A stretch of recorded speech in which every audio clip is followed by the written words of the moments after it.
Olá pessoal, estamos de volta aqui com você mais uma vez no nosso canal Exato em Dobro. Eu sou o professor Carlos Sales. Nosso assunto aqui hoje é resistência elétrica e primeira lei de Ohm, dando continuidade aí no nosso assunto de elerodinâmica, ok? Se você está começando a seguir o nosso canal hoje, 2 aulas atrás aí nós começamos esse assunto e vamos hoje aqui para a terceira aula, tá bom? Muito bem, se essas aulas têm contribuído com você de alguma forma e se você gostar desse conteúdo aqui de hoje, você, por favor, deixe o seu like. Vamos falar, então, desse assunto, mas antes, deixa eu tocar nesse assunto aqui com você, que é o efeito térmico, ou efeito Joule, pessoal. Quando a corrente elétrica atravessa um condutor, né, ocorre uma transformação de energia elétrica, tá, em energia térmica, devido às colisões dos elétrons livres com os átomos daquele condutor. Esse fenômeno ele é chamado de efeito térmico, ou como alguns livros apresentam, efeito Joule, ok? Pessoal, você sabe que em virtude dessas colisões, os átomos do condutor passam a vibrar mais intensamente. E aí a consequência, né, é que mais vibração das moléculas implica em aumento de temperatura. Basicamente é isso o efeito térmico. Tá, ok? Muito bem. Por que eu estou tocando nesse assunto agora no início, né? Porque a gente usufrui dessa compreensão que a física trouxe em nosso dia a dia de várias formas. Quer um exemplo? Chuveiro elétrico. Todo mundo gosta de ligar o chuveiro e tá lá uma aguinha quentinha, né? Porque lá dentro do chuveiro, lá dentro daquele aparelho, tem uma coisinha chamada resistor, né? A pecinha do chuveiro que chama resistor, ele, ao ser atravessado por essa corrente elétrica, vai sofrer esse efeito Joule aqui. Vamos falar mais disso aqui, ok? Eu trouxe para você essa representação aqui, né? Você já tinha visto essa representação na outra aula, se você acompanhou lá, né? E o que nós temos aqui? A representação de um circuito elétrico, né? Nós temos aqui uma pilha, e essa pilha representa o nosso gerador, tá aqui o polo positivo da pilha, o polo negativo, né? Vamos chamar o polo positivo aqui de polo A, e o polo negativo de polo B, tá certo? Muito bem. Então, aqui no polo A, nós temos um potencial elétrico diferente do potencial elétrico lá do polo B, né? A gente chama potencial elétrico de V, lá na eletrostática a gente viu isso, né? Então, vamos caracterizar aqui como VA e aqui como VB. Tá, só de olhar para cá, você já sabe que um vai ser positivo, o outro vai ser negativo. Ou seja, serão valores diferentes, né, gente? E aí eu chamo a sua atenção para aquilo que a gente chama de tensão elétrica, né? Todo mundo já ouviu falar a expressão, cuidado com esse fio, é um fio de alta tensão, né? Então você vai entender o significado do que significa essa tensão aqui. É mais ou menos o seguinte, pessoal, olha só. Se a gente calcular a diferença aqui, ó, a diferença matemática aqui, a diferença é representada pelo sinal de menos, né? Então, se eu calcular essa diferença, o que eu vou ter aqui, né? Eu vou ter uma diferença de potencial elétrico, é isso que eu vou ter. Olha só, a gente pode representar essa diferença assim, ó, dP, diferença de potencial elétrico. Acontece que agora, pessoal, a gente não vai chamar mais essa diferença de potencial elétrico só assim, não. A gente vai chamar essa diferença de potencial elétrico a partir de agora de U, ou seja, o U representa a DDP, ou a tensão elétrica, né? Fácil, pegou isso aí? Tranquilo, né, pessoal? Muito bem. Agora, quando você abre um livro de física e você está lá na matéria de eletrodinâmica, você quase não vê essa representação aqui, ó. Você vê muito mais essa representação aqui. O que é isso, né? Por exemplo, o que são esse zigue-zague aqui, por exemplo? Isso aqui representa, pessoal, um condutor elétrico, né? Ah, peraí, antes vamos voltar aqui. Nessa circunstância aqui, a gente sabe que o gerador aqui, ele é a nossa fonte de tensão elétrica, conforme você já viu aqui. Então, o que vai acontecer aqui? Vai passar a circular ou a fluir aqui uma corrente elétrica aqui, concorda comigo? Essa corrente é a corrente que a gente chama corrente elétrica I, né? E quando ela chegar aqui, desse jeito que está aqui, não vai acender esse aparelho, que é uma lâmpada, né? Mas se essa chave tiver assim, então nós temos um circuito fechado, daí a gente sabe que essa lâmpada aqui vai acender, ok? Vai acender, então o circuito tá funcionando, né? A corrente elétrica está passando aqui. E essa aqui, suponhamos que seja então uma lâmpada daquele modelo incandescente, né? Então, se ela é desse modelo, significa que tem um filamento aqui, pessoal, não é? Esse filamento aqui vai sofrer um aquecimento e devido a esse aquecimento ele vai encandecer e vai fornecer então luz. Você pode me perguntar assim, mas professor, né, a consequência, né, da lâmpada acender não é devido à transformação de energia elétrica em energia luminosa? Sim, né, é isso que acontece. Mas aqui também tem um efeito térmico aqui. Então tem energia elétrica sendo transformada em energia térmica aqui também, ok? Está sendo dissipada aqui em energia térmica também. Então, essa resistência aqui, ó, pessoal, essa resistência aqui no filamento, né? Normalmente esse filamento aqui é de um material chamado tungstênio, né? Essa resistência aqui, ela é representada assim, ó. Então aqui nós temos aqui o polo, né, uma polarização aqui, que a gente pode chamar de polo A e polo B. Isso aqui representa um resistor.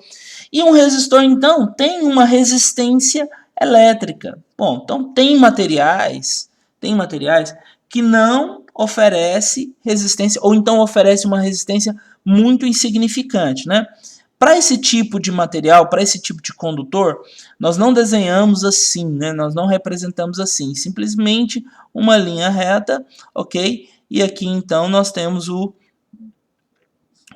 gerador, que eu vou falar sobre isso aqui agora, que é a representação isso aqui de um gerador. Então, essa parte aqui entre os pontos A e B seria a representação de um condutor que não tem resistência, ok? Muito bem, vamos falar disso aqui. Olha só, o que é esse símbolo aqui? Eu já falei na aula anterior, vou repetir aqui. Isso aqui representa, pessoal, o gerador.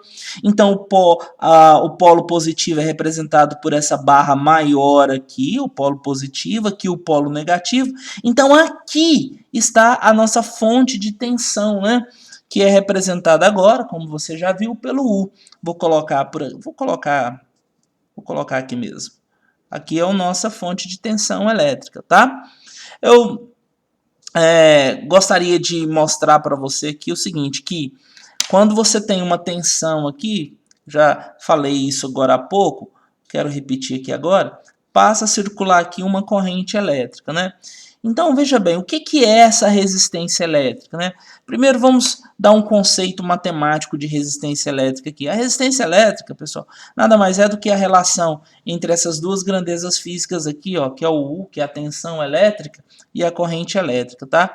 Então, se você tem U dividido por I, isso aqui te dá, então, a resistência elétrica. Tá ok, pessoal? Isso aqui é a resistência elétrica. A resistência elétrica, então, é a razão entre a tensão e a corrente elétrica, tá bom? Muito bem, professor, se você pudesse definir resistência em uma palavra, né, o que seria essa resistência em uma palavra? Uma palavra para resistência. Oposição. Oposição ao quê? É a oposição que o condutor oferece à passagem da corrente elétrica. É isso que é a resistência. Ok, pessoal? Muito bem. Então, o que seria essa primeira lei de Ohm que nós estamos vendo aqui? Primeira lei de Ohm. Nada mais é do que essa equação aqui, ó, a primeira lei de Ohm. E em muitos livros o U está isolado aqui. Então, isso aqui é a primeira lei de Ohm. Tá ok, pessoal? Muito bem. Agora, vamos fazer o seguinte. Um aluno pode perguntar assim, professor, todo condutor vai oferecer essa resistência ou essa equação vale para todo condutor? A resposta é não. Nem todo material se aplica à primeira lei de Ohm, tá? É o seguinte, quando isso foi estudado pela primeira vez, George Simon Ohm, que levantou os primeiros dados sobre esse estudo, ele verificou o seguinte: ele pegava ali um condutor e oferecia nos terminais desse condutor uma DDP ali, que eu vou chamar de DDP U1, ou tensão U1. E depois ele mudava essa DDP, ele variava, ele fazia ela variar para U2 e depois para U3 e quantas ele quisesse, ok? Aí, o que acontece, pessoal? Cada vez que ele variava a DDP, ele percebia que tinha também uma mudança na corrente. Então, o 1 é uma tensão que vai ter uma corrente elétrica I1, que é característica dele. E aqui então terá uma corrente elétrica I2, e aqui terá uma corrente elétrica I3. O que ele percebeu? Que as tensões aqui poderiam variar e, em consequência disso, variaria também as correntes elétricas. Mas uma coisa não varia aqui nessa história. O que é que não ia variar? Ou que não varia, né? Justamente a relação entre um e outro. Olha só, essa relação aqui não varia. Ok, pessoal? A relação entre tensão elétrica e corrente elétrica não varia, de maneira que isso aqui é constante. Então, respondendo àquela pergunta, né? Isso aqui vale para todo o material, para todo o condutor? Não. Existem condutores que não vale essa regra aqui. Tá? Mas para os que valem, nós chamamos isso de resistores ômicos. Tá? E eles se comportam dessa maneira que eu vou mostrar nesse gráfico aqui para vocês. Ó, temos aqui no eixo vertical a tensão elétrica e temos aqui no eixo horizontal a corrente elétrica, ok? À medida que você faz variar a tensão elétrica aqui, você vai ter então um outro valor para a corrente elétrica. Quer ver? Vamos lá. Se você então aumentar a tensão elétrica para U2 aqui, você vai ter então uma corrente elétrica característica para isso, que é o I2, e assim sucessivamente, tá? Resistores que funcionam dessa maneira são chamados de resistores ômicos, ok? Eu quero finalizar essa aula aqui com vocês, dando um exemplo aqui bem bacana, bem simples, tá? Para ter mais elucidação aqui nessa historinha. Então vamos lá. Eu tenho aqui um gráfico, e só pelo gráfico já dá para você perceber que é um resistor ômico, tá? E ele está te pedindo aqui no primeiro momento a resistência elétrica. Aí ficou fácil, né, pessoal? A gente acabou de ver que resistência elétrica é U sobre I. Então, aqui nós vamos ter, olha aqui, ó, o eixo vertical é o U, dado em volts. Então, aqui vai ser 20 volts, ok? E a corrente aqui é 40, então 40, ok? E aqui, então, 20 dividido por 40. 20 dividido por 40 dá 0,5. Ah, e agora, professor? Qual que é a unidade de medida aqui? Quero falar dessa unidade de medida aqui com você. Bem aqui, ó.